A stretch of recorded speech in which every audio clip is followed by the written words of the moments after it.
Para quem não sabe, houve um rei na história que muitos consideram como a pessoa mais rica que já existiu no mundo. Ele era rico, não apenas porque tinha muito ouro, mas também porque controlava algumas das maiores minas de ouro do mundo em sua época. Ele também controlava as rotas comerciais importantes por onde passavam os comerciantes na África. Na verdade, havia tanto ouro em seu império que, quando ele viajou para Meca, distribuiu uma enorme quantidade de ouro para as pessoas que encontrou pelo caminho. E por causa desse ato, o valor do ouro caiu temporariamente em algumas cidades. Mas o mais surpreendente é que ele não era da Europa, nem era líder de uma superpotência moderna. Ele era um rei do Império do Mali, na África Ocidental, um reino que já foi o centro do ouro, do comércio e do conhecimento. E o rei de quem estou falando aqui é Mansa Musa. Mas a pergunta é, como ele ficou tão rico assim? E como ele também conseguiu governar um dos impérios mais ricos e poderosos da história? E é isso que vamos descobrir.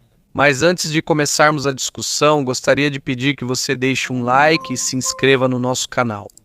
Isso já é uma grande ajuda para nós, criadores de conteúdo. Então, vamos começar. Antes mesmo de Mansa Musa se tornar conhecido como uma das pessoas mais ricas de sa pinakamayamang tao sa kasaysayan. Sua história começou primeiro em um grande império na África. Musa nasceu por volta do final do século XIII no Império do Malai, na África Ocidental. O nome Musa em árabe significa Moisés. Naquela época, Mali já era um dos reinos que estavam se fortalecendo na África.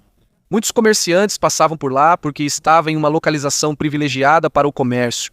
O pai de Musa era Fagalai.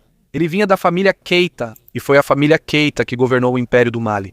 Mas o pai dele não se tornou rei. Mesmo assim, eles estavam entre as famílias mais importantes do Império. Os historiadores sabem pouco sobre a mãe dele, Kanku. Isso porque muito pouco foi escrito sobre muitas mulheres naquela época. Sabemos que as mulheres também tinham um papel importante na sociedade deles. Elas ajudavam na fabricação de utensílios, tecidos, remédios e outros trabalhos importantes em suas comunidades. Agora, para entendermos como Musa se tornou uma pessoa importante, precisamos primeiro saber como começou o Império do Mali. Antes de Mali se tornar forte, havia outro reino poderoso naquela região, e esse era o Império de Gana. Por muitos anos, Gana controlou o comércio de ouro e outros produtos valiosos na África Ocidental. Por causa disso, o reino deles ficou rico e poderoso. Mas com o tempo, Gana começou a enfraquecer, houve seca, conflitos internos no reino e as rotas comerciais também mudaram. Por isso, sua força antiga desapareceu gradualmente. Enquanto Gana enfraquecia, outro reino se fortalecia. Este é o Império Sosso, liderado por Suma Sumaoro Kante. Ele conquistou muitas áreas vizinhas e se tornou um dos líderes mais poderosos da região. Mas não demorou muito e apareceu alguém que lutou contra ele. O nome dele era Sundiata Keita. De acordo com as histórias passadas por muitas gerações, a vida de Sundiata não foi fácil quando ele era criança. Ele passou por muitas dificuldades antes de se tornar líder. Enquanto ele crescia, Sundiata foi unindo pouco a pouco os diferentes reinos e líderes que também queriam acabar com o poder do Império Soso. Depois disso, houve uma grande guerra.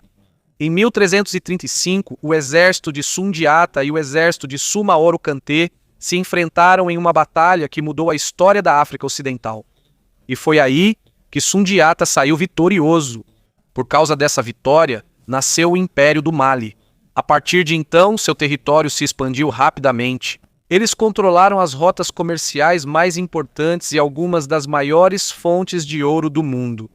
E enquanto o Império do Mali ficava cada vez mais rico e poderoso, um menino da família Keita ia crescendo aos poucos. E esse menino era Musa. E um dia ele se tornaria o líder mais famoso do Império do Mali e uma das pessoas mais ricas já registradas na história. No entanto, após a morte de Sundiata Keita, a sucessão de líderes do Império do Mali não aconteceu de forma tranquila. Havia filhos, parentes e outros membros da família real que podiam se tornar o próximo Mansa ou rei do Império. Por causa disso, começaram as disputas pelo poder. O primeiro a suceder Sundiata foi seu filho, Uli. Durante o reinado de Uli, o Império do Mali continuou a se expandir. De acordo com alguns historiadores, o controle do Império se expandiu ainda mais sobre importantes centros de comércio como Timbuktu e Gao. Embora existam especialistas que não concordam totalmente com todos os detalhes, está claro que Mali permaneceu forte sob seu governo. Assim como muitos líderes muçulmanos daquela época, Uli também viajou para Meca para o Hajj, a peregrinação sagrada dos muçulmanos. Mas não demorou muito depois que ele voltou para que ele morresse. A partir daí, a situação ficou mais confusa. Vários líderes se sucederam no trono em um curto período de tempo. Havia pessoas que apoiavam um candidato, enquanto outras tinham seus próprios favoritos para se tornar imperador. Por causa disso, surgiram conflitos dentro do império. Apesar desses problemas, Mali continuou rico e o motivo é simples. Eles controlavam algumas das rotas comerciais mais importantes da África. Os comerciantes que transportavam ouro, sal, tecidos e outros produtos passavam pelas terras de Mali. Havia impostos cobrados sobre o comércio e havia reinos que também faziam comércio. Eles estavam sob o império, que também recebia contribuições das pessoas para o seu governo. E outra das fontes mais importantes de riqueza do Mansa era o ouro. Naquela época, havia muito ouro nas terras do Império do Mali. Os grandes pedaços de ouro eram considerados propriedade do Mansa. Por isso, a riqueza dos seus líderes continuava aumentando. Enquanto as mudanças de liderança aconteciam, havia uma pessoa que aos poucos expandia o poder do império. O nome dele era Sakura. Ele não fazia parte da linha principal dos herdeiros do trono. Por isso, sua ascensão ao poder foi incomum. Existem registros antigos que dizem que ele já foi um escravo, mas, de acordo com outros historiadores, talvez o significado da palavra usada naquela época fosse diferente e não igual à escravidão que conhecemos nos séculos seguintes. Apesar de qualquer que seja sua origem, uma coisa é clara: ele foi um grande líder. Durante o tempo de Sakura, o Império do Mali se expandiu ainda mais, mas o comércio aumentou em outras partes do mundo islâmico. O território do Império também se expandiu devido ao sucesso das campanhas militares sob sua liderança. Mais terras passaram a ficar sob o controle de Mali. Mais tarde, Sakura também viajou para Meca, mas não conseguiu retornar com vida. Historiadores não sabem ao certo o que aconteceu com ele. Existem diferentes histórias e tradições que apontam várias razões para a sua morte. Após a morte, o poder voltou novamente para os parentes de Sundiata Keita. Alguns anos se passaram e surgiu um novo Mansa. Um deles era Muhammad ibn Ku. Nessa época, Musa já estava na casa dos 20 anos e era um membro ativo da corte real. No entanto, os historiadores sabem muito pouco sobre sua juventude. Não está claro como ele foi educado. Também não está claro como ele foi gradualmente entrando nos mais altos níveis do governo. Mas está claro que, à medida que sua influência na corte crescia, o Império do Mali também se fortalecia. E foi aqui que começou a acontecer uma das histórias mais estranhas da história do Império. Mansa Muhammad não estava apenas interessado em expandir seus domínios. Ele também tinha interesse no que havia além do oceano. De acordo com antigos registros, ele enviou centenas de navios ao Oceano Atlântico no início do século XIV. Eles levavam comida, água e outros suprimentos para uma longa viagem. Sua ordem era simples: navegar para o oeste e descobrir o que havia lá. Os navios desapareceram há muito tempo. Depois de muitos meses, apenas um navio conseguiu voltar. Segundo seu capitão, eles encontraram uma correnteza muito forte no mar. Parecia um rio gigante fluindo no meio do oceano.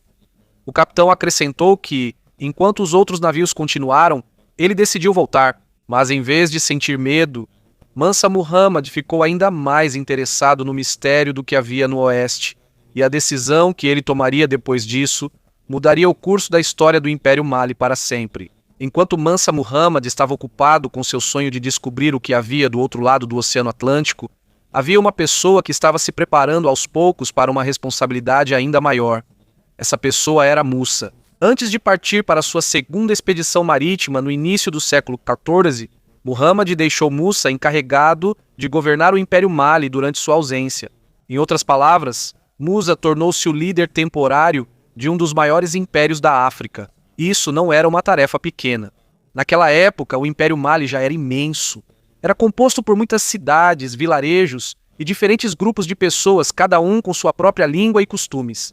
Por causa disso, era necessário um líder que soubesse ouvir, tomar decisões e manter a ordem em todo o império. Musa mudou-se para o Palácio Saniani, a capital do império. Lá ficava o centro do governo. Lá eram realizadas as reuniões importantes. Lá também eram levados os relatórios de várias partes do império. Enquanto Muhammad estava ausente, Musa era quem cuidava dessas tarefas diariamente. Havia governadores que administravam as diferentes províncias, mas era Musa quem tinha a decisão final sobre as questões mais importantes. Um dos motivos pelos quais ele rapidamente ganhou respeito foi porque sabia escolher as pessoas que trabalhariam para o governo. Ele reconheceu os oficiais que serviam bem e sempre garantia que os líderes de cada província fossem responsabilizados. Por causa disso, a administração em muitas partes do império tornou-se mais organizada. Há também historiadores que dizem que durante o reinado de Musa, mais jovens do Mali tiveram a oportunidade de estudar nos centros de aprendizado do norte da África. Naquela época, lugares como Marrocos eram conhecidos pela educação, ciência, matemática e estudos religiosos. Musa também queria que seus compatriotas aprendessem novos conhecimentos que pudessem ajudar o seu país. Com o passar do tempo, ele ficou ainda mais conhecido como um excelente administrador. Ele não ficou famoso por grandes guerras. Também não foi por conquistas. Ele ficou conhecido porque conseguia administrar um império enorme. Enquanto isso, ainda não havia notícias sobre Muhammad e seus navios. Até hoje, isso continua sendo um dos mistérios da história da África. Alguns historiadores acreditam que a expedição naufrague ou desapareceu no meio do Atlântico. Outros sugerem diferentes possibilidades. Mas é importante lembrar que ainda não há evidências concretas que provem o que realmente aconteceu com eles. Há histórias que sugerem que eles podem ter chegado à América antes de Cristóvão Colombo. Mas até agora, ainda não há evidências suficientes aceitas pela maioria dos historiadores para comprovar essa afirmação. Isso continua sendo apenas uma teoria e não um fato comprovado. O que sabemos com certeza é que Mansa Muhammad nunca mais foi visto. Ele não voltou. A maioria dos seus navios também não voltou. E por causa disso, o trono do Império do Mali acabou ficando com Musa. De governante temporário, ele se tornou oficialmente o Mansa do Mali. Mas ao invés de perder tempo procurando a expedição desaparecida, ele focou em outras coisas. Musa sabia que era mais importante fortalecer o império do que perseguir um mistério que talvez nunca fosse resolvido. Então ele começou a formar um governo leal a ele. Ele escolheu conselheiros e autoridades em quem podia confiar. Ele manteve o apoio dos líderes em diferentes partes do império e pouco a pouco ele estabeleceu as bases de uma liderança que levaria Mali ao período mais rico e poderoso de toda a sua história. Em apenas alguns anos após se tornar Mansa, muitas pessoas notaram a grande diferença de Musa em relação a alguns dos antigos líderes de Mali. Ele era conhecido como um líder que sabia ouvir. Isso não significa que ele era fraco. Também não significa que ele não queria usar o poder, mas ele sabia avaliar a situação antes de tomar uma decisão. Um dos primeiros desafios de sua liderança foi quando houve um desentendimento entre os mineiros de ouro na parte sul do império. Naquela época, os mineiros eram muito importantes. Na economia de Mali, eles eram os que extraíam o ouro, que era a principal fonte de riqueza do império. De acordo com os historiadores, Musa tentou incentivar mais pessoas a seguir o Islã. Mas quando houve resistência de algumas comunidades de mineiros, a produção de ouro também foi temporariamente afetada. Em vez de usar a força imediatamente, Musa escolheu o diálogo e a resolução dos problemas. Por causa disso, a mineração voltou ao normal e um conflito maior foi evitado. Esse é um acontecimento importante porque mostrou que ele é capaz de mudar uma decisão quando percebe que existe uma maneira melhor de resolver um problema. Mas não pense que ele usou apenas diplomacia. Quando se trata da segurança do império, Musa é rigoroso. Um dos maiores problemas naquela época eram os bandidos que atacavam os comerciantes. Viajar por algumas rotas era perigoso porque havia o risco de ser roubado ou morto. Quando os comerciantes tinham medo de viajar, o comércio desacelerava. Quando o comércio desacelerava, a renda de todo o império diminuía. Por isso, Musa tomou medidas mais rigorosas contra bandidos e criminosos. Aos poucos, as principais rotas comerciais foram se tornando mais seguras. Mais comerciantes começaram a viajar. Mais produtos chegaram a diferentes cidades. E o governo arrecadou mais impostos. Foi aqui que as pessoas começaram a sentir a prosperidade do Império Mali. À medida que a segurança aumentava, os negócios também cresciam. Não era só ouro que circulava nos mercados. Havia sal, arroz, mel, cavalos e muitos outros produtos. Havia até mercadorias que vinham de lugares muito distantes da África e do mundo islâmico. Aos poucos, Mali foi se conectando a uma rede global de comércio cada vez maior. E é aí que está escondido o verdadeiro segredo da riqueza de Mansa Musa. Não era só porque eles tinham muito ouro, mas porque controlavam as rotas por onde passavam os comerciantes. Imagine só se quase todos os comerciantes tivessem que passar pelo seu território para vender e comprar produtos, você ganharia muito dinheiro com impostos e taxas. Foi isso que aconteceu com o Império Mali. Muitas rotas pelo deserto do Saara passavam sob o controle deles. As caravanas que traziam sal do norte e mercadorias do sul precisavam passar por áreas controladas pelo Mali. E como essas rotas eram seguras, mais comerciantes iam até lá. Havia cidades que se tornaram centros de troca de produtos. Lá, comerciantes de diferentes terras se encontravam. Lá, discutiam os preços das mercadorias. É também nesses lugares que o governo coleta impostos. Além das rotas terrestres, rios como o rio Níger também desempenham um papel importante. Por meio de barcos, os produtos eram enviados mais rapidamente para diferentes partes do império. Quanto mais rápida a viagem, mais rápidas as vendas e mais rápido o dinheiro entra no tesouro de Mali. À medida que o império ficava mais rico, seu exército também se fortalecia. De acordo com algumas estimativas de historiadores, Mali tinha um dos maiores exércitos da África naquela época. Havia milhares de soldados e cavaleiros montados a cavalo. Os cavaleiros eram importantes porque podiam se mover rapidamente pelas vastas planícies e desertos. Eles eram usados para patrulhar as rotas comerciais, defender as fronteiras e manter a ordem no império. Musa sabia que a riqueza não bastava sem a capacidade de protegê-la. Por isso, enquanto o ouro continuava a aumentar em seu reino, ele também continuava a fortalecer seu exército. Com a combinação de comércio seguro, governo estável e um exército forte, o Império do Mali começou a alcançar um nível de poder raramente visto na história da África. E à medida que sua riqueza continuava a crescer, uma jornada começou a se formar na mente de Mansa Musa. Uma jornada que faria seu nome conhecido em todo o mundo. Ainda assim, à medida que o Império do Mali ficava mais rico, ele também continuava a se expandir.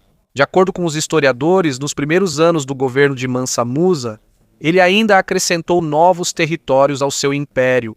Por causa disso, aumentaram ainda mais as riquezas, a população e as rotas comerciais que ele controlava. Para manter esse poder, ele precisava de um exército forte. Em todo o Mali, as pessoas tinham grande respeito pelos ferreiros. Eles eram os que fabricavam espadas, lanças, arcos e outras armas usadas pelo exército. À medida que a fabricação de armas avançava, as táticas de guerra também melhoravam. Unidades especiais de soldados eram rapidamente enviadas a diferentes partes do império diante de ameaças. Os rios eram usados para transportar pessoas e suprimentos de forma mais rápida. Havia também guerreiros escolhidos, que serviam como a força de elite do império. Eles eram geralmente enviados para as missões mais importantes e as maiores batalhas. Além da força do exército, havia algo igualmente importante para Musa: sua fé. No ano de 1324, quase 12 anos depois de se tornar Mansa, ele decidiu fazer uma das viagens mais importantes de sua vida. Este é o Hajj, a peregrinação sagrada dos muçulmanos a Meca. Mas essa não era uma viagem comum. Naquela época, Mali já era um dos reinos mais ricos e poderosos do mundo. Musa também queria mostrar para outros países o quão grande e rico era o seu império. Por isso, ele preparou uma caravana enorme. De acordo com antigos registros, cerca de 60 mil pessoas participaram da viagem. Incluíam-se soldados, servos, oficiais do governo, família e outros membros do seu grupo. Centenas de cavalos e camelos carregavam mantimentos, água, equipamentos e uma grande quantidade de ouro. Alguns dos camelos carregavam apenas ouro. Enquanto a caravana viajava, parecia uma cidade em movimento no meio da África. Saindo da capital Niani, eles atravessaram vastas planícies e mais tarde chegaram ao deserto do Saara. Foi aí que começou a parte mais difícil da viagem deles. Durante o dia, o deserto era muito quente e à noite fazia frio. Era preciso achar água suficiente para milhares de pessoas e animais. Apesar disso, a caravana continuou por vários meses. Finalmente, eles chegaram a uma das cidades mais importantes do mundo naquela época, Cairo, no Egito. No ano de 1324, Cairo era uma das maiores e mais ricas cidades do mundo. Muitas pessoas ficaram impressionadas ao ver a chegada de Mansa Musa e sua enorme caravana. Roupas coloridas, joias caras e uma quantidade enorme de ouro. A maioria das pessoas nunca tinha visto tanta riqueza exibida em uma viagem. Quando Musa foi convidado pelo sultão do Egito, surgiu uma situação delicada. Segundo os costumes da época, esperava-se que ele demonstrasse respeito ao sultão de uma maneira que ele não queria fazer. Mas, através de uma conversa respeitosa, eles encontraram um meio-termo que honrou ambos os lados. O encontro deles foi tranquilo. Eles trocaram presentes, conversaram sobre seus reinos. E enquanto a caravana descansava no Cairo, começaram a se espalhar por toda a região notícias sobre um rei da África com uma riqueza quase incalculável. E as pessoas ainda não sabiam naquela época que as próximas ações de Mansa Musa no Egito tornariam seu nome ainda mais famoso na história. Após mais alguns meses permanecendo no Cairo, o nome de Mansa Musa ficou ainda mais famoso. Onde quer que ele fosse, distribuía ouro para os pobres, oficiais, comerciantes e líderes religiosos. Ele distribuiu tanto ouro que, segundo os historiadores, o valor do ouro em Cairo caiu por muitos anos. Isso mostrou o quão rico era o Império do Mali naquela época. No final de 1324, Musa continuou sua jornada rumo a Meca. Do Egito, sua caravana atravessou os desertos da Arábia até chegarem a Medina, a segunda cidade mais sagrada do Islã. Aqui, Musa visitou locais importantes da fé e conversou com muitos estudiosos de várias partes do mundo. Depois disso, eles seguiram para Meca. Após uma longa viagem, Musa finalmente viu a cidade que há muito tempo sonhava em visitar. Como os outros peregrinos, ele vestiu roupas brancas simples e temporariamente deixou de lado seu status de rei. Durante alguns dias, ele realizou os rituais do Hajj junto com milhares de muçulmanos de diferentes países. De acordo com alguns relatos, houve uma vez tensão entre alguns peregrinos. Mas isso foi resolvido sem que resultasse em violência.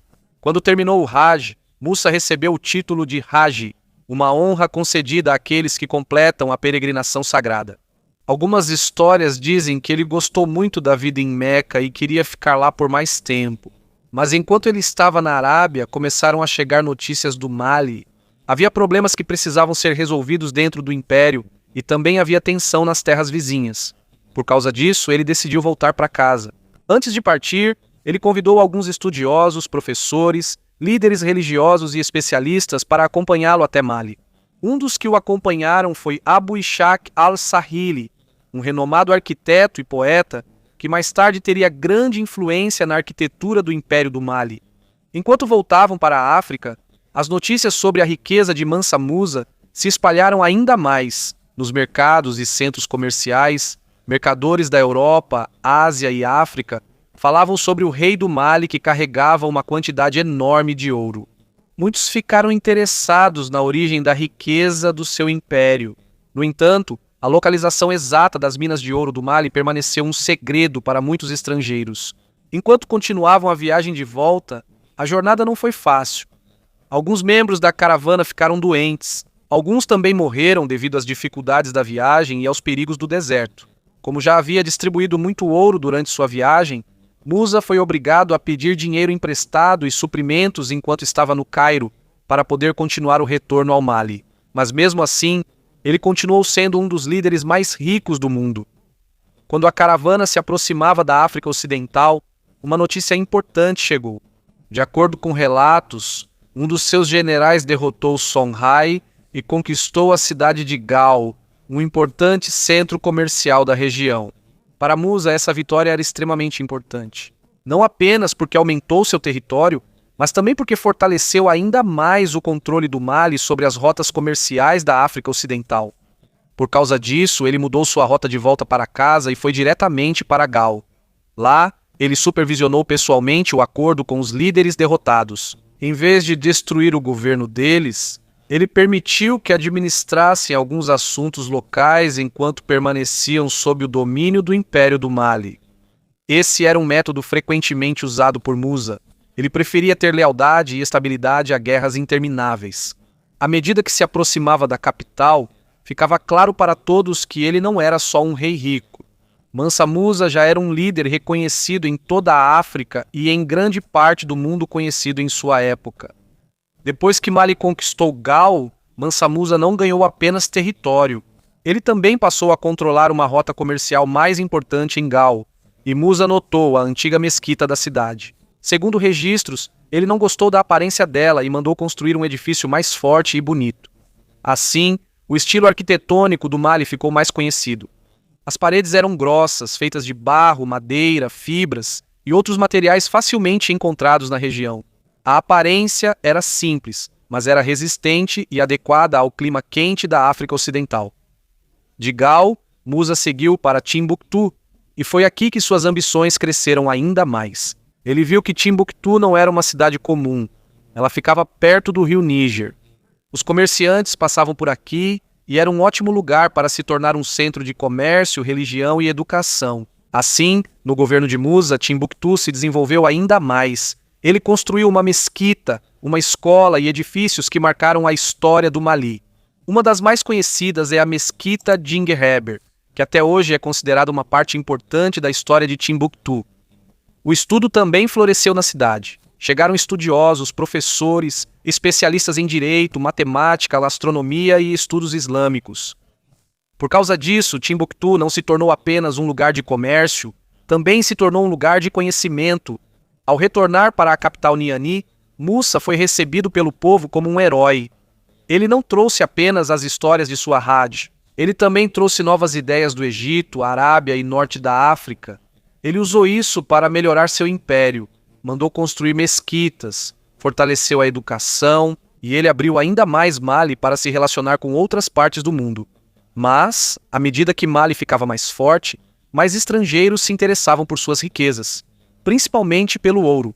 Quando perguntavam a Musa de onde vinha tanto ouro de Mali, ele não respondia diretamente. De acordo com algumas histórias, ele dizia que o ouro crescia como planta em um lugar secreto. Essa não era uma explicação literal. Era uma forma educada de dizer aos estrangeiros: não se metam a descobrir de onde tiramos nosso ouro. Musa sabia que, se outros reinos descobrissem a localização exata das minas, isso poderia ser perigoso para Mali. Por volta da década de 1330, Mansa Musa morreu. Não está claro o ano exato e a causa de sua morte, pois os registros antigos são diferentes. Quem o sucedeu foi seu filho, Magan, mas a liderança de Magan não foi tão forte quanto a de seu pai. Aos poucos, surgiram problemas de segurança. Houve lugares que se rebelaram.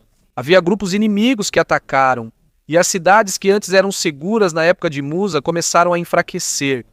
Depois de Magan, o irmão de Musa, Sulaiman, também governou. Durante seu tempo, o Mali continuou sendo importante, mas já era possível ver os primeiros sinais de enfraquecimento. Houve conflitos dentro da família real. Alguns líderes das províncias queriam se separar, e com o tempo surgiram reinos vizinhos, que começaram a tomar as terras de Mali. Com o passar dos séculos, o poder do império foi diminuindo cada vez mais. O antigo e poderoso Mali foi aos poucos se dividindo em governos menores, e sua capital, Niani, acabou sendo atacada e queimada. Aqui terminou a era dourada do Império do Mali, mas o nome de Mansa Musa não desapareceu. Até hoje ele é conhecido como uma das pessoas mais ricas da história. Existem estimativas modernas que dizem que, se comparado ao dinheiro de hoje, a fortuna dele poderia valer centenas de bilhões de dólares ou mais. Mas é muito importante lembrar que esses números não são exatos.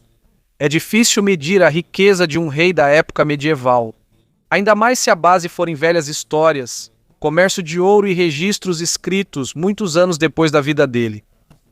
O que podemos ter certeza é o seguinte: o Mali era extremamente rico, Musa tinha uma influência enorme, e sua peregrinação a Meca apresentou Mali para o mundo de forma muito mais ampla. Em 1375 surgiu o Atlas Catalão, um dos mapas mais importantes da Idade Média. Lá, Mansa Musa foi retratado segurando ouro. Isso significa que, mesmo muito tempo após sua morte, ele ainda era conhecido em terras distantes como o rei de uma terra rica em ouro. Mas a herança de Mansa Musa não foi apenas riqueza, ele fortaleceu o comércio, desenvolveu Timbuktu, Deu grande importância à educação, e ele mostrou que a África daquela época tinha impérios com seus próprios sistemas, conhecimento, arquitetura e poder. Por isso, quando ouvimos o nome Mansa Musa, não devemos pensar apenas em ouro. Também devemos lembrar de um líder que usou sua riqueza para fortalecer seu império, conectar Mali ao mundo e deixar um legado que ainda é discutido até hoje.